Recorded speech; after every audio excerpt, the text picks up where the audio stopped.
అందరూ బాగున్నారు, అందులో నేనున్నానండి. మరి ఈ వీడియోలోనండి మనం ఏటికి ఏడాది నిల్వ చేసుకునేటువంటి పచ్చళ్ళలో ఒక రకమైన పచ్చడిని చూపిస్తున్నానండి. ఆ పచ్చడిలోకి వెళ్ళే ముందర కొత్త వాళ్ళందరూ కూడా సబ్స్క్రైబ్ చేయండి, పక్కనున్న బెల్ ఐకాన్ని నొక్కండి. మరి కాలుష్యం ఎందుకండి, మాగాయి. అయితే ఈ మాగాయ అనేటువంటిది చాలామంది చాలా రకాలుగా పెడుతూ ఉంటారు. నూనె మాగాయని, ఎండు మాగాయని. మేము పెట్టే మాగాయి ఏటికి ఏడాది ఉంటుంది. అయితే నూనె మాగాయలాగా పెట్టామండి. ఎందుకంటే నూనె మాగాయి 6 మాసాల కంటే బాగుండదండి. ఇది ఏడాదే కాదండి, 2వ సంవత్సరంలో కూడా చాలా బాగుంటుంది. మీకు 2వ సంవత్సరం పచ్చడి కూడా నేను చూపిస్తానన్నమాట అండి. అవుతేనండి మరి ఆ మాగాయి ఏటికి ఏడాదే కాదండి, 2వ సంవత్సరం కూడా ఉంటుంది. చక్కగా అలా 2వ సంవత్సరంలో ఉంచుకున్న పాత మాగాని మేము ఏం చేస్తామంటే అండి, జ్వరం వచ్చినప్పుడు కొంచెం పచ్చం పెడతాం కదండి, చారు అన్నం కారపొడి వేసి, అటువంటప్పుడు ఇలాంటి మాగాయని చిన్న పెసరు వేసి ఇంత అన్నంలో కలుపుకొని నోటికి ఎతవుగా ఉంటుంది, తినమని చెప్తాము. దానివల్ల ఎటువంటి ఇబ్బంది అనేటువంటిది ఉండదండి. మరి ఆ మాగాయని ఎలా తయారు చేసుకోవాలి, దానికి కావలసిన పదార్థాలు ఏమిటి అనేటువంటి విషయాన్ని నేను చూపిస్తున్నాను అనమాట. అయితే 15 మామిడికాయల దాకా వచ్చాయండి. చిన్న పెద్ద కలిపినటువంటి మాగాయలు ఇలాంటివి చూసారు. ఇలా తొక్కకి తీసేసుకున్నాక చిన్న చిన్న ముక్కల కింద మనం కోసుకోవాలని. అలా కోసుకున్న ముక్కలని ఒక డబ్బాలో కానీ జాడీలో కానీ ఎత్తిపెట్టాలి. ఎత్తిపెట్టిన తర్వాత మా ముక్కలన్నీ కోసుకున్నానండి. ఇగో చూసారా, ఇలా కోసుకున్న ముక్కలు మనం ఏం చేయాలంటే ముక్కలను బట్టి కాయని బట్టి ఉప్పు వేసుకోవాలని. ఎంత ఉప్పు వేసుకోవాలి ఏమిటనేది చెప్తున్నాను అనమాట అండి. ఇది 15 కాయల ముక్కలు, అంటే పెద్ద చిన్న కలిపి 15 కాయల ముక్కలండి. ఈ 15 కాయల ముక్కలకి నేను రాళ్ళుప్పునే వేసుకున్నానండి.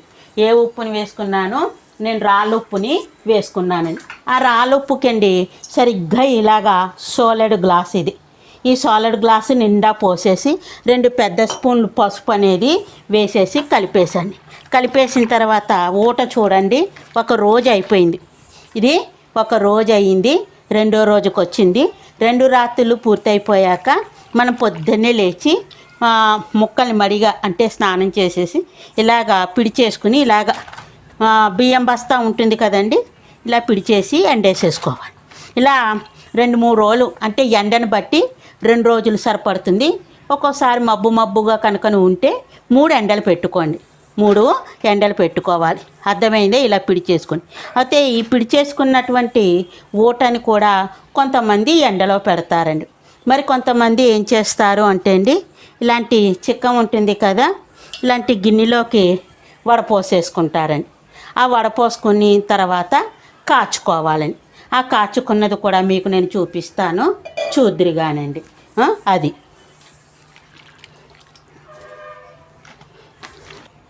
చూసారండి, మాగాయ ముక్కల్ని ఇలాగా కొంచెం విశాలంగా ఎండపెట్టేసుకోవడమేనండి. నేను చెప్పాను కదా, 2 ఎండలు బాగా కాచిన ఎండలు అయితే 2 ఎండలకి బాగా ఒరుగులా వచ్చేస్తుందండి. లేదా తప్పితే 3 ఎండలు ఒరుగులా ఎలా వస్తుందో కూడా మీకు చూపిస్తున్నానండి. ఇలాగా వచ్చేస్తుంది చూసారా అండి, ఇంత తెల్లగాను వస్తుంది. ఇంత తెల్లగా వచ్చిన ముక్కల్ని ఊటలో వేసుకుంటాం అనమాట. ఊటని కాచుకుంటామని చెప్పాం కదండి. నేను అయితే ఊటని ఇంకో ఇలా ఊట వచ్చింది కదండి, ఈ ఊటని ఇలాగా వడకొడుతున్నాను చూడండి. ఇలా వడకొట్టేసాం కదా, ఇది పెద్ద డబ్బా అండి. ఇంకా చిన్న డబ్బాలోకి తర్వాత ఇవ్వండి ఇలా అనేసుకుంటే ఏదైనా అంటే కొంచెం తుక్కున్నా ఏదున్నా కూడా పసుపు మొరేం కొంచెం పసుపు పట్టించిందేనండి. ఈ పసుపు ఏంటనుకుంటారేమో, దాన్ని ఏమంటారు, లక్ష పసుపు కొమ్ములది ఏకంగా 2 కేజీల పైచలు వచ్చింది. ఇంకోండి చూశారు కదా,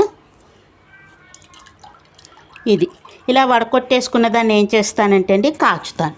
ఎలా కాచుతానో కూడా చూపిస్తున్నానండి. ఇగో ఇలాగ ఈ గిన్నె పడంగానే మనం ఇలా పొయ్యి మీద పెట్టేసుకోవడం. ఈ గిన్నె పడంగా పొయ్యి మీద పెట్టేసుకోవడం. కొన్ని హైలో పెట్టుకోవచ్చండి, ఇది పర్వాలేదు, హైలో పెట్టుకోవచ్చు. ఇలాగా హైలో పెట్టుకోవచ్చు. హైలో పెట్టుకున్నాక దగ్గరే ఉండండి. ఇలా పైకి ఒక కొంచెం మరుగుతున్నట్టు వస్తుంది, దాన్ని కూడా చూపిస్తాము, చూద్దురు కానీ. అదనమాట అండి. ఇదిగోనండి ఊట కాచుతున్నాను కదా, ఊటని ఇలాగ చూసారా, పొయ్యి మంట అలా పెట్టి ఇగో ఇలాగ, అర్థమైంది కదండి. ఇంతే. ఇంకో ఒక పొంగు రావాలి అనుకుంటే కొంచెం ఇంకో ఇలా పెట్టుకుంటే 1 నిమిషంలో ఒక పొంగు అనేది వచ్చేస్తుంది. అగో చూసారండి, పొంగు వస్తుంది, పైకి కనపడుతుందా మీకు? అదనమాట. ఇప్పుడు నేను 1 నిమిషం ఉంచుతాను, ఆ నిమిషాన్ని కూడా చెప్తాను. ఇలా చేయటం వల్ల ఏంటంటే అండి, ఏ దోషం ఉన్నా కూడా చక్కగా పోతుంది, మంచిగా ఏటికేడాది నిలవ ఉంటుంది, రుచికరంగా కూడా ఉంటుంది. పూర్వకాలం నుంచి ఉన్నట్టుంది. మా అమ్మగారు కాచేవారు, మా అమ్మమ్మగారు కాచేవారు. మా నానమ్మ గారి సంగతి అంటే నాకు తెలియదండి, 5 ఏళ్ళ అప్పుడు పోయింది మా నానమ్మ, అందుకోసం నాకు అంతగా తెలీదు ఆవిడది.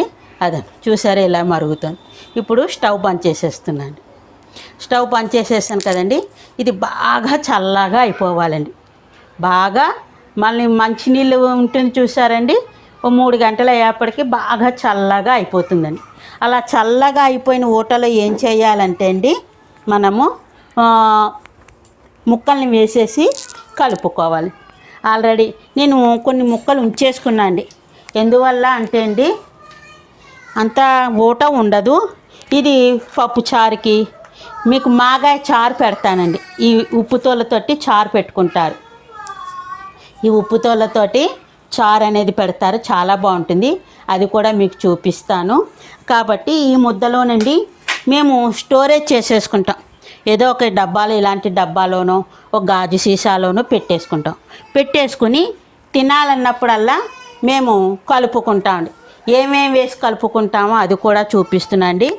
ఆవాలు మెంతులు పొడి అనేటువంటిది ఉంచేస్తాము అని చెప్పాం కదా.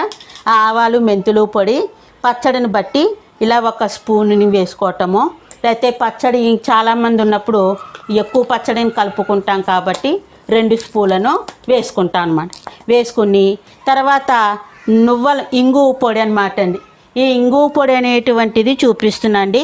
పచ్చడిని బట్టి ఇలాగా 1 టీ స్పూను వేసుకుంటాం అన్నమాట అండి. వేసుకున్నాక కారం, మనం తినగలిగినటువంటి కారాన్ని పచ్చళ్ళ కారమే వాడతాం మేము. ఆ పచ్చళ్ళ కారం ఇదిగోండి, పచ్చడిని బట్టి 3 చెంచాలు 4 చెంచాలు వేస్తాను. అయితే ఎలా వేస్తారు ఏమిటను అని అడుగుతున్నారు. ఒక చిన్న మూకుని ఇలా తీసుకుంటామండి.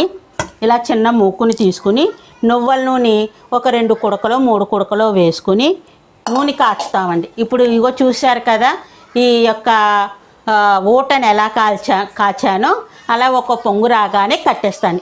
మరీ ఎక్కువగా గోరువెచ్చి వచ్చాక అండి పచ్చడిని బట్టి 4 చెంచాలు అలా వేస్తాను. వేసేసి ఇంగువ పొడి కూడా వేసేసి ఈ ముద్దని, ఈ పచ్చి ముద్దని ఇందులోకి వేసేసి కలిపేస్తాను. అలా కలిపినటువంటి పచ్చడే ఈ పచ్చడండి. అలా కలిపినటువంటి పచ్చడే ఈ మాగాయండి. అయితే చూసారండి ఎంత బాగుందో, నూనె ఓడుతూ ఇలా. ఇది మేము 2 రోజులు 3 రోజులు జనాన్ని బట్టి వాడుకుంటాం అన్నమాట అండి. ఇక మీకు పాత మాగాయని చూపిస్తున్నాను. ఇది నిరుడు మేలో పెట్టినటువంటి మాగాయండి. మొన్న 4 రోజుల క్రితం కొంచెం తినాలనిపిస్తే పాత మాగాయని ఇలా కలిపాను. అయితే ఈ పాత మాగాయతోటి మేము పప్పు వండుకోవచ్చండి. తర్వాత మాగాయ పచ్చడండి 15 రోజుల దాకా ఉంచుకోవచ్చు, బెల్లం వేసి చేస్తాము. ఆ పచ్చడిని 1 రోజుని వీడియో కూడా పెడతానండి. ఫ్రిడ్జ్లో పెట్టుకుంటే 15 రోజుల దాకా, చిన్న గాజు సీసాలో పెట్టుకుంటే 15 రోజులు 20 రోజుల దాకా చెడిపోకుండా ఉంటుంది. బయట అయితే 1 వారం రోజుల దాకా ఉంటుందన్నమాట అండి. ఇవి అన్నింట్లలోనూ కూడా నంచుకోవచ్చండి. ఇది మాగాయ. ఇవాళ మా ఇంట్లో ఈ మాగాయ పచ్చడి చేసుకోవడానికే దోశల్లోకి తీసుకున్నాను అనమాట అండి. ఇది మాగాయ పెట్టుకునే విధానం అనమాట అండి. అర్థమైంది కదండి మాగాయ ఎలా పెట్టుకోవాలి. ఈ మాగాయ ఇలా పెట్టుకున్న మాగాయి ఏటికేడాది నిలవ ఉంటుంది. ఉప్పు ముద్ద కింద ఉంచేసుకుంటాం. చూసారండి, ఈ ముద్ద కింద ఉంచేసుకుంటాము. ఇదిగో ఇందులో 1 టెంక కూడా వేసుకున్నాను. అంటే ఈ టెంక అనేటువంటి మజ్జిగ అన్నంలోకి చీకితే బాగుంటుందన్నమాట అండి. మామిడి పండు రసంలాగా అనిపిస్తుంది. అర్థమైంది కదా మాగాయ ఎలా పెట్టుకోవాలి ఏమిటనేటువంటిది. మరి మీరు కూడా మాగాయని పెట్టుకొని, మనకి వర్షాకాలం రావచ్చు, ఒంట్లో బాగోలేనప్పుడు కావచ్చు, ఎమర్జెన్సీ టైంలో కానీ ఇలాంటి మాగాయ పచ్చడి అది మనకి చాలా ఉపయోగపడుతుందన్నమాట అండి. మీరు కూడా ఏటికి ఏడాది సరిపడేది మాగాయ పెట్టుకొని ఎలా ఉందో కామెంట్స్లో తెలియజేయండి. ఏమైనా ఇంకా సందేహం ఉంటే కనుకను మీరు ఆ సందేహాన్ని కూడా చెప్పండి కామెంట్స్లోను. దాని నివృత్తి అనేటువంటిది చేయటం జరుగుతుంది. మరి ఇక ఉంటానండి. అందరూ కూడా లైక్ చేయండి, షేర్ చేయండి, ఇది మాత్రం మర్చిపోకండి. పెద్దమ్మని ఎంకరేజ్ చేయండి. మరి అందరూ కూడా సబ్స్క్రైబ్ చేసేటట్లుగా చూడండి. ఇక ఉంటానండి. అందరికీ కూడా ధన్యవాదాలు. Bye bye. మీ సూర్యకుమారి. సర్వేజన సుఖినో భవంతు.